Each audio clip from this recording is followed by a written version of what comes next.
खंभे ने पकड़ रखा है।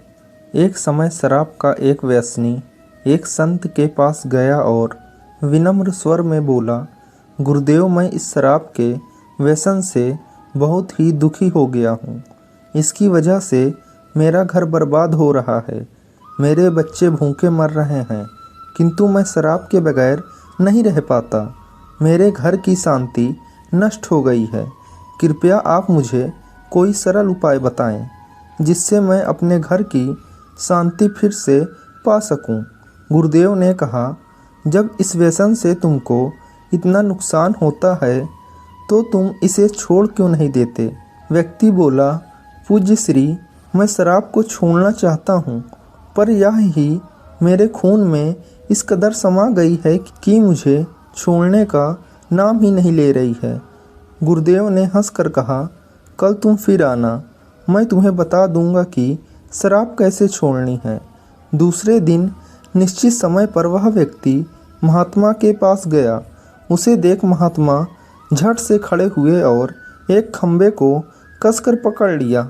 जब उस व्यक्ति ने महात्मा को इस दशा में देखा तो कुछ समय तो वह मौन खड़ा रहा, पर जब काफ़ी देर बाद भी महात्मा जी ने खंबे को नहीं छोड़ा तो उससे रहा नहीं गया और पूछ बैठा कि गुरुदेव, आपने व्यर्थ इस खंबे को क्यों पकड़ रखा है।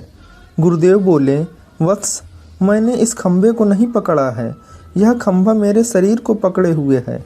मैं चाहता हूँ कि यह मुझे छोड़ दे, किंतु यह तो मुझे छोड़ ही नहीं रहा है। उस व्यक्ति को अचंभा हुआ। वह बोला, गुरुदेव, मैं शराब जरूर पीता हूँ, मगर मूर्ख नहीं हूँ। आपने ही जानबूझकर इस खंभे को कसकर पकड़ रखा है। यह तो निर्जीव है, यह आपको क्या पकड़ेगी।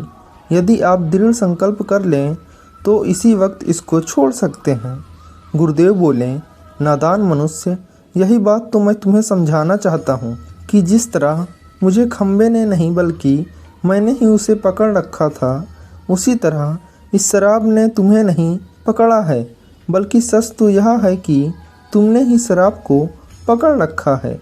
तुम कह रहे थे कि यह शराब मुझे नहीं छोड़ रही है, जबकि सत्य यह है कि तुम अपने मन में यह दृढ़ निश्चय कर लो कि मुझे इस व्यसन का त्याग अभी कर देना है, तो इसी वक्त तुम्हारी शराब पीने की आदत छूट जाएगी।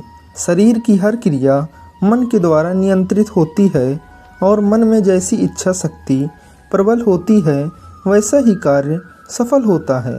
वह शराबी गुरु के इस अमृत वचनों से इतना प्रभावित हुआ कि उसने उसी वक्त भविष्य में कभी शराब न पीने का दृढ़ संकल्प किया।